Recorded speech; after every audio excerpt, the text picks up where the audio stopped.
भारत और अमेरिका के एक साझा स्पेस मिशन के लिए ग्रुप कैप्टन शुभांशु शुक्ला को पायलट के लिए चुना गया। जी हां, इसरो ने बताया कि यूएस की एक्सीकॉम स्पेस के साथ मिलकर ये स्पेस स्टेशन के लिए ये मिशन भेजा जाएगा, जिसमें शुभांशु शुक्ला पायलट होंगे जबकि प्रशांत बालाकृष्णन नायर बैकअप पायलट होंगे। इसरो ने बताया कि इन दोनों गगन यात्रियों की ट्रेनिंग इसी हफ्ते में पूरी कर ली जाएगी। तो बड़ी खबर आपको बता रहे हैं, दोनों देशों ने एक दूसरे को सपोर्ट किया है और उसके बाद शुभांशु शुक्ला को गगन यात्रा के लिए कैप्टन बनाया गया है।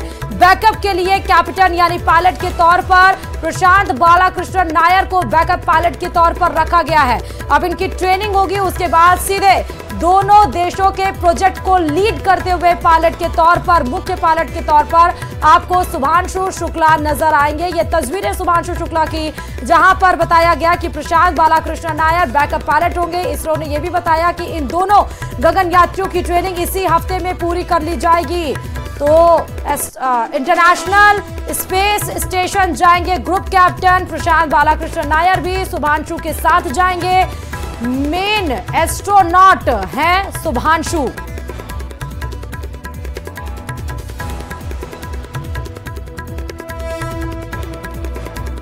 तो बड़ी खबर आपको बता रहे हैं कि शुभांशु शुक्ला को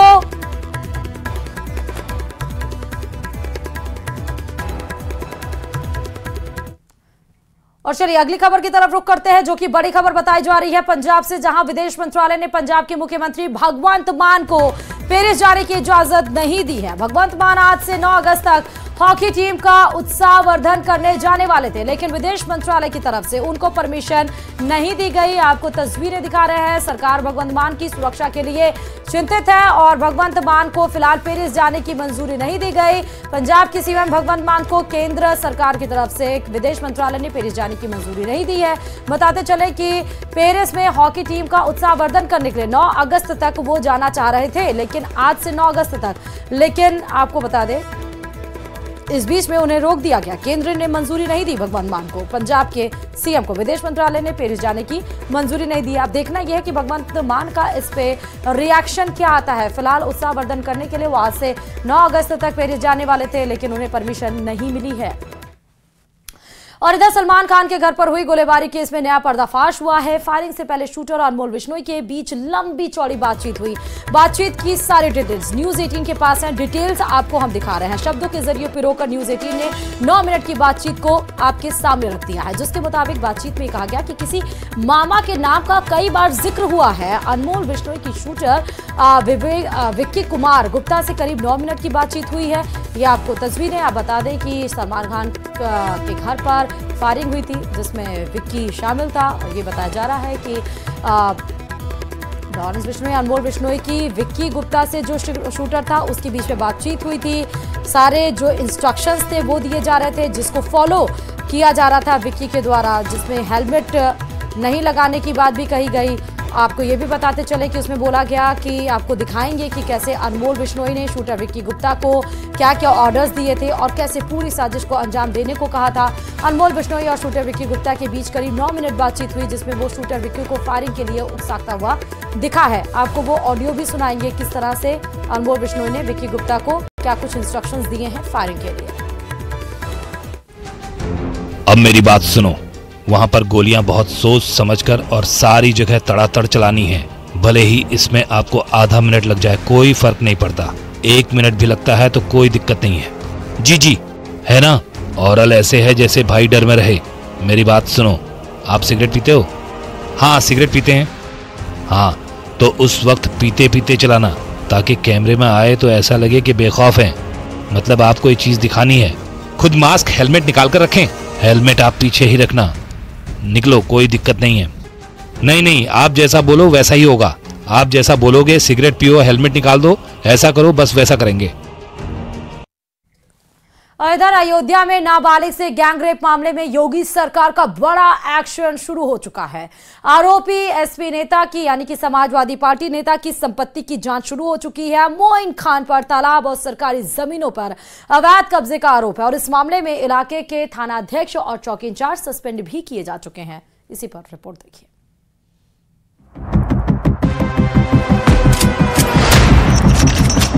अयोध्या में नाबालिग बच्ची से गैंगरेप मामले में सीएम योगी के आश्वासन के बाद एक्शन शुरू हो गया है। थाना अध्यक्ष और चौकी इंचार्ज को सस्पेंड कर दिया गया और अब आरोपी मोहित खान की कुंडली खंगाली जा रही है। समाजवादी पार्टी नेता मोहित खान की संपत्ति की जांच शुरू हो गई है और इसी कड़ी में एसडीएम टीम लेकर मोहित खान के घर भी पहुंचे। जहाँ तक सवाल है प्रॉपर्टीज का, वो जस्ट चेक किया जा रहा है इलीगली क्या है और कहाँ है, कैसा है। दर्द नहीं, ऐसे बताना शायद उचित नहीं रहेगा अभी।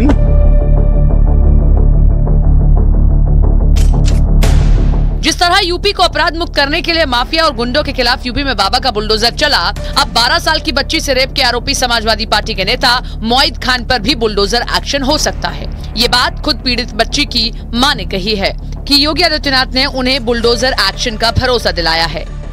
सजा मिलेगी उनको, जो अब सारे कब्जे में उस पर बुलडोजर चलेंगे, ये सारे आश्वासन उन्होंने हम लोगों को। दोषी को कार्रवाई को लेकर क्या कहेंगे? हो रही कार्रवाई।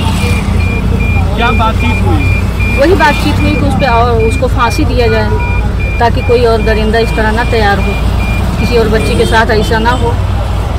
क्या बुलडोजर चलाने जी मांग किया गया। क्या कहा उन्होंने? जरूर चलेगा, जितनी भी अवैध संपत्ति है उस पर जरूर चलेगा।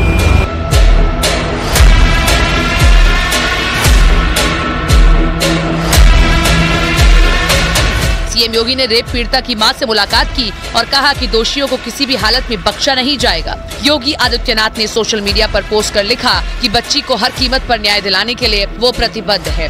बच्ची से गैंगरेप के मामले में आरोपी समाजवादी पार्टी नेता मोहित खान सलाखों के पीछे है, लेकिन अभी तक अखिलेश यादव या समाजवादी पार्टी के नेता मोहित खान पर कोई एक्शन नहीं लिया है। बीजेपी ने सवाल किया कि आरोपी मोहित खान को समाजवादी पार्टी ने अब तक पार्टी से क्यों नहीं निकाला। वहीं समाजवादी पार्टी ने बीजेपी पर ही साजिश का आरोप लगाया है। अभी तक समाजवादी पार्टी ने उसको निकाला नहीं है। निकालेंगे क्यों भाई? पिछड़ों की बात करते हैं, दलितों की बात करते हैं, गुमराह करने का प्रयास करते हैं, झूठ फैलाया और झूठ फैलाकर जीते हैं, कुछ सीटें बढ़ी हैं। निश्चित रूप से इनके हथकंडे, इनके कारनामे इसी तरीके से हैं। अनर्गल झूठे लोगों को समाजवादी को बदनाम करने के लिए कभी कभी ध्यान नहीं देती है और लोग स्थानीय स्तर पर उसे फंसाते हैं।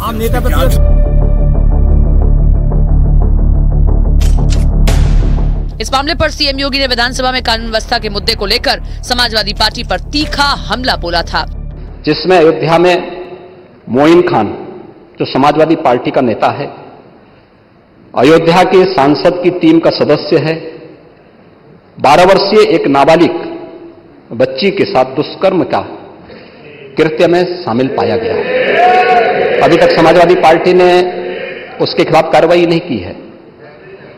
मैं ये नहीं समझ पा रहा हूं कि ये सब क्या है। अब क्या ये कोई समाजवादी पार्टी ना बोले? आपका एक्टिव मेंबर है, आपके सांसद के साथ बैठ रहा है, खा रहा है, उनके साथ चल रहा है, लेकिन इस प्रकार के, और यह अति पिछड़ी जाति से जुड़ी हुई एक बालिका से जुड़ा हुआ मामला है और इस प्रकार की घटिया हरकत में वह लिप्त है, लेकिन तब भी उसको हल्केपन से उड़ाने का काम होता, यानी हल्केपन से लेने का काम होता है। सीएम योगी के निर्देश पर राज्य बाल संरक्षण आयोग की सदस्य अनीता अग्रवाल ने महिला चिकित्सालय में पीड़ित बच्ची से मुलाकात की है। सीएम योगी ने पीड़ित बच्ची की सुरक्षा और स्वास्थ्य का विशेष ध्यान रखने के निर्देश दिए हैं।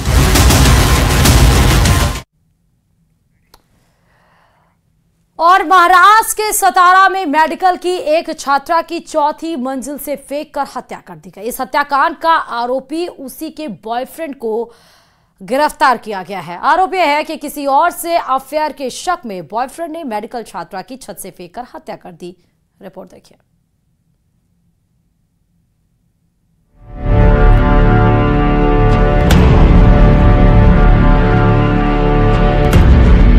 आरुषि सिंह की हत्या सिर्फ इसलिए हुई क्योंकि उसके बॉयफ्रेंड ध्रुव को शक था कि उसका अफेयर कहीं और है।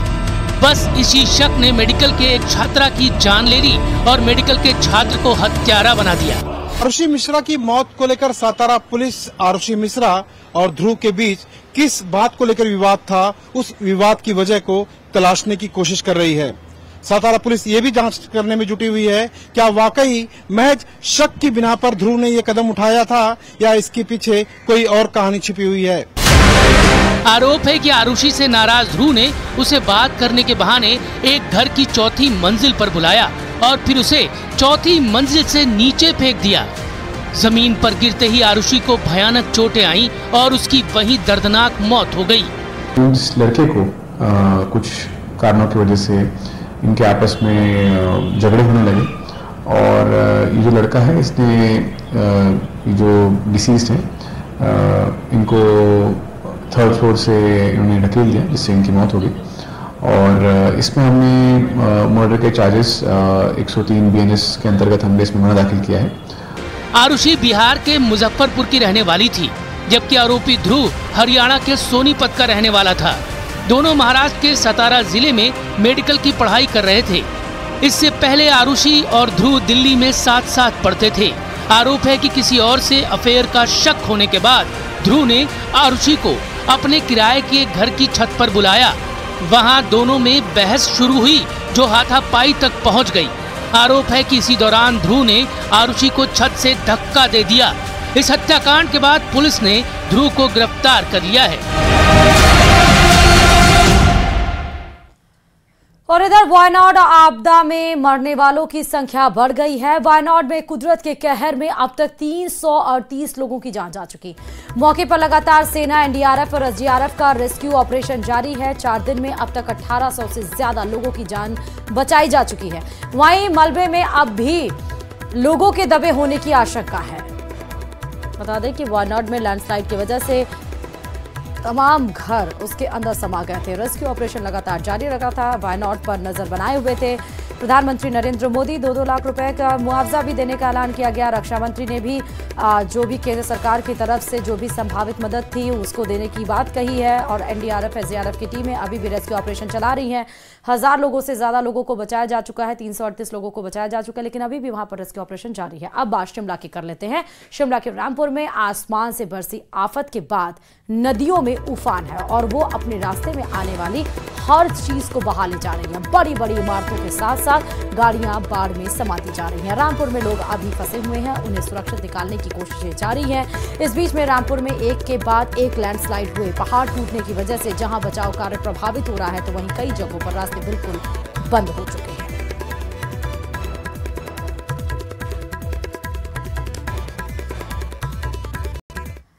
और हिमाचल के बाद उत्तराखंड में भी कुछ इसी तरह भयावह तस्वीरें देखने को मिली। उत्तराखंड में मूसलाधार बारिश और बादल फटने से गौरीकुंड केदारनाथ पैदल मार्ग को भारी नुकसान पहुंचा है। मंदाकिनी नदी का जलस्तर बढ़ने से पैदल मार्ग 25 मीटर तक बह गया, जिससे केदारनाथ की यात्रा रुक गई है। अब 7000 से ज्यादा यात्रियों को सुरक्षित रेस्क्यू कर लिया गया है। साथ ही बारिश की वजह से अलग अलग जगह पर अब तक 17 लोगों की मौत की जानकारी भी मिल रही है।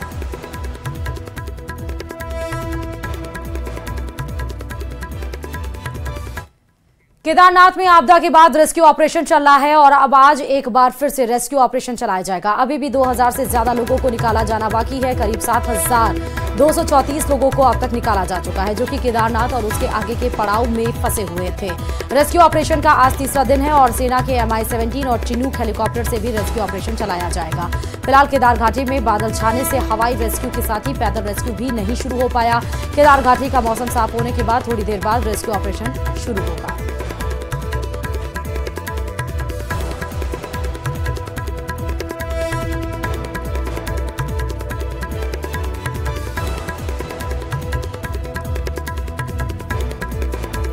तो उत्तराखंड के रुद्रप्रयाग की सीधे तस्वीरें, जहां पर मौसम अभी साफ नहीं है, बादल छाए हुए हैं, इसीलिए ना ही हेलीकॉप्टर से रेस्क्यू शुरू किया जा रहा है और ना ही टीमें नीचे से, मतलब कि नीचे से भी वो रेस्क्यू ऑपरेशन नहीं शुरू कर पा रही हैं। इंतजार है कि मौसम थोड़ा साफ हो, उसके बाद रेस्क्यू ऑपरेशन चलाया जाए। 2000 से ज़्यादा लोग अभी बताए जा रहे हैं जिनका रेस्क्यू ऑपरेशन किया जाना है।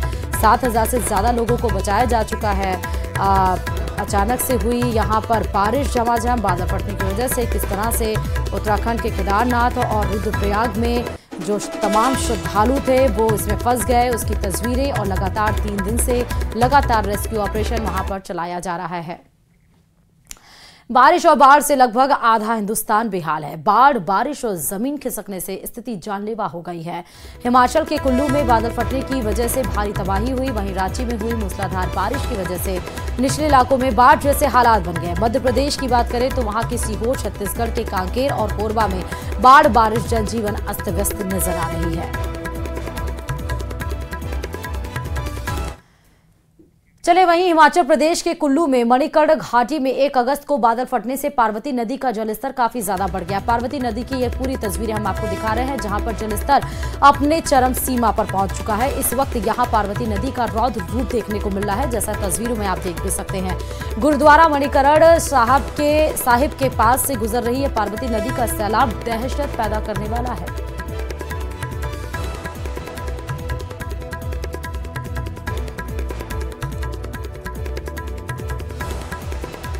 और पहाड़ों पर भारी बारिश से हालात बिगड़ गए हैं। हिमाचल प्रदेश के कई जिलों में नदियां उफान पर है, तो बादल फटने से कई लोगों के लापता होने की भी खबर है।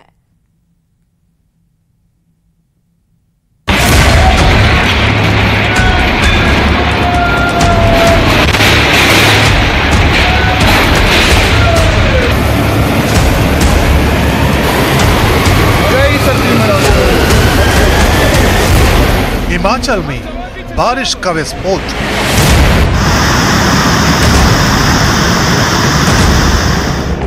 कुल्लू में फटा बादल बम, मंडी में तबाही।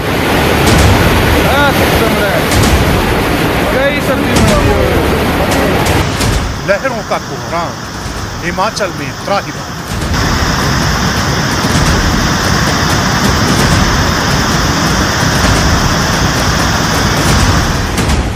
आसमानी तबाही पहाड़ पर फिरा।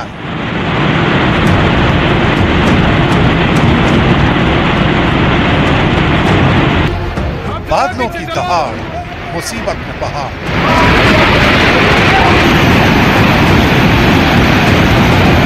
कुदरत के शक्ति प्रदर्शन की ये वो तस्वीरें हैं जिन्हें देखकर हर किसी का दिल दहल उठा।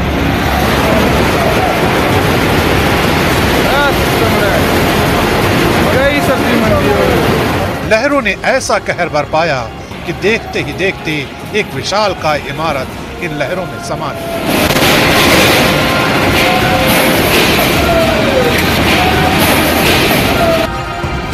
ये मणिकर्ण की तस्वीरें जहां रोंगटे खड़े कर देने वाला ये वीडियो रिकॉर्ड किया गया है।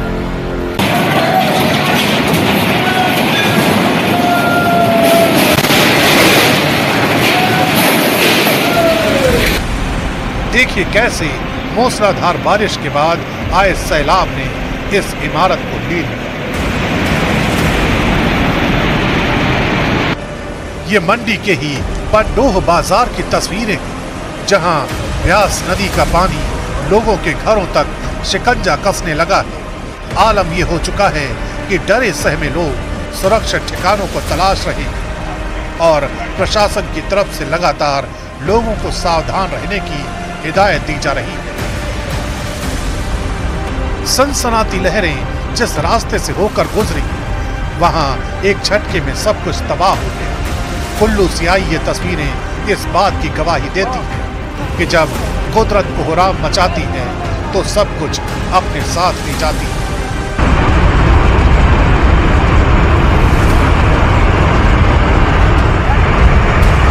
दावा किया जा रहा है कि इस सैलाब की जद में आकर कई लोग अपनी जान गंवा चुके हैं, जबकि कई घर पूरी तरह से तबाह हो चुके हैं। सभी लोगों से निवेदन है, मलाना डैम फट चुका है, कृपया नदी नालों से दूर जाएं। मलाना के इस हाइड्रो प्रोजेक्ट को ही देख लीजिए, जिसे रिवर बेड के रास्ते पर बनाया गया, लेकिन अब ये हाइड्रो प्रोजेक्ट कुदरत की पावर के आगे सरेंडर कर चुका है। खबर है कि पहले बादल फटा और फिर डैम की दीवारें जवाब दे गई, जिसका असर ये हुआ कि पल भर में सब कुछ सैलाब की लहरों में समा गया। बागी पुल से आई ये तस्वीरें भी देख लीजिए, जहां प्रकृति ने ऐसा प्रहार किया कि दर्जनों गाड़ियां और घर अचानक आए बाढ़ की भेंट चढ़ गए। मनाली में ब्यास नदी ने रौद्र रूप धारण कर रखा है, जिसका असर ये हुआ कि नेशनल हाईवे 3 पूरी तरह से तबाह हो गया है।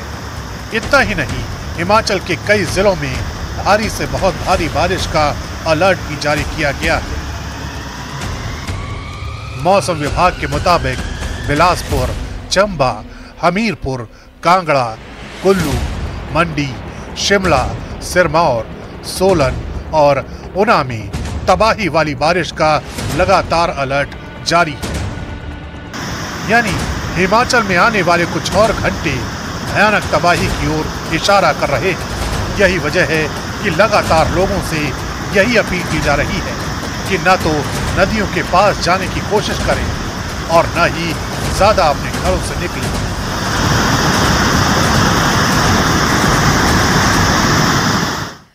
और इधर सीहोर जिले के श्यामपुर तहसील के अहमदपुर थाना क्षेत्र के छोटी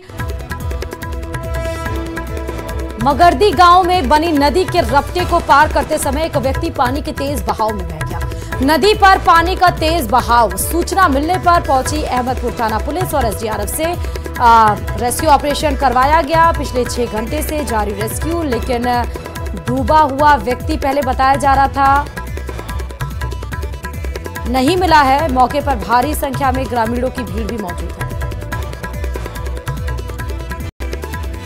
पहाड़ से मैदान तक आफत की बारिश नजर आ रही है। मध्य प्रदेश की सिरों में लापरवाही भारी पड़ गई। बार बार अलर्ट करने के बावजूद भी शख्स उस उफनती हुए नाले को पार करने की कोशिश किया और तेज बहाव में आप देख सकते हैं इस ब्रिज को जो आर पार है उसमें वो बह गया। रेस्क्यू ऑपरेशन लगातार जारी है, लेकिन अभी तक शख्स का पता नहीं लग पाया है। मौके पर ग्रामीणों की भारी तादाद भी मौजूद है। और इधर छत्तीसगढ़ के कांकेर से बाढ़ बारिश की बेहद डरावनी तस्वीर सामने आई है। यहां भीषण बारिश की वजह से नदी नाले उफान पर है। नदी किनारे बसे गांव बाढ़ की चपेट में है। लोगों को सुरक्षित जगह तक पहुंचाने के लिए जान जोखिम में डालने पड़ रहे हैं। लोग उफनती नदी को पैदल ही पार करने को मजबूर हैं, जिसकी तस्वीरें भी सामने आई हैं। तो तस्वीर आपको दिखा रहे हैं छत्तीसगढ़ के कांकेर की तस्वीरें देखिए, जहां उफनती हुई नदी को पार करते हुए कैसे तमाम लोग दिखाई पड़ रहे हैं। हाथों में चप्पल है, सर पर उनके अपने घर का सामान है और इन तेज लहरों के बीच में अपनी जान को जोखिम में डालकर इधर से उधर पार करने की कवायद इन तमाम लोगों के द्वारा देखा जा सकता है।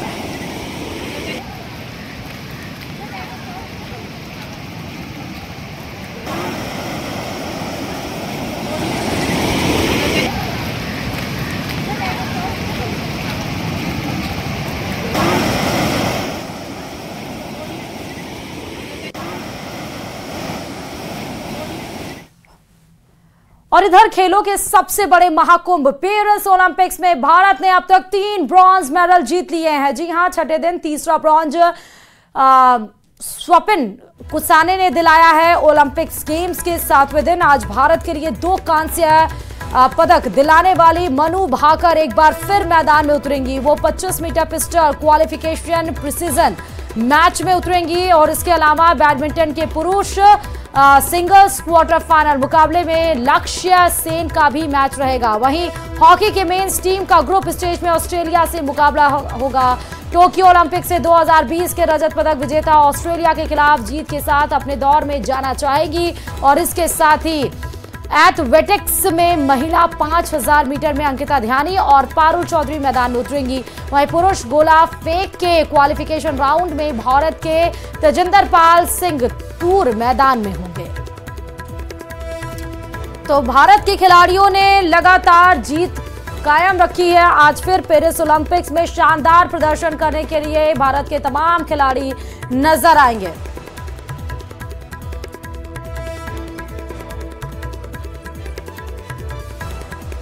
और ये तमाम खबरों के साथ बिग ब्रेकिंग में फिलहाल इतना ही। आप देख रहे हैं प्रदेश का नंबर 1 न्यूज चैनल और आगे देखिए राजस्थान सुपर 100।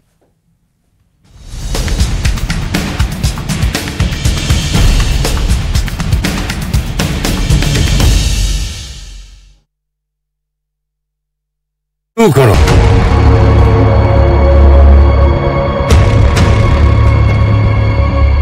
जहां बच्चे बच्चों को एक बेहतर जिंदगी देनी थी, वो उनके लिए डेथ चैम्बर बन गया।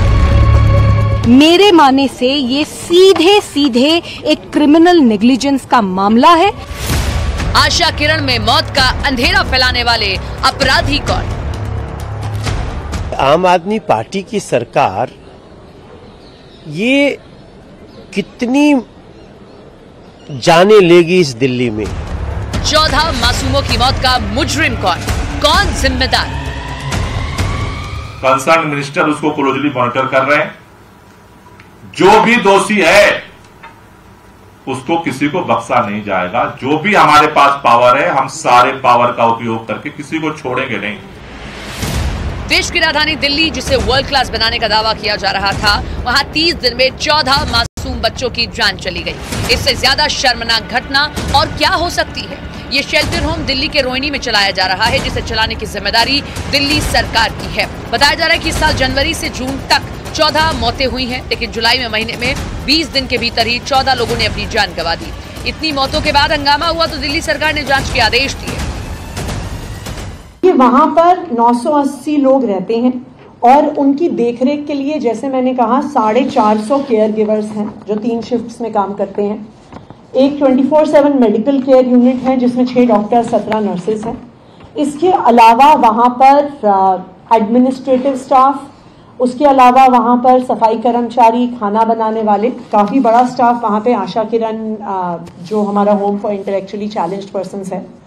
मुझे लगता है कि अभी ये कहना कि प्राथमिक तौर पर क्या कारण है, ये उचित नहीं होगा। ये इसलिए उचित नहीं होगा क्योंकि जब तक इंक्वायरी रिपोर्ट नहीं आती है, हमें भी किसी प्रकार की अफवाह में विश्वास करना और अफवाह फैलाने पे थोड़ा सा हमें ध्यान रखना चाहिए। मैं आतिशी जी से पूछना चाहता हूं कि इसके पहले भी आशा किरण के इस संस्थानों में बच्चे मरे हैं, उनके जांच का रिपोर्ट कहां है? ये आप हर बार जांच कह देना, उसके बाद रिपोर्ट आती है क्या? आग लगे हुए सारे रिपोर्ट जांच के कहां है? मैं समझता हूं ये लोग, आतिशी जी संवेदनहीनता को पार कर गई हैं और इन लोगों को हर बात में टालने वाली प्रवृत्ति दिखाई दे रही है, जो दिल्ली के लिए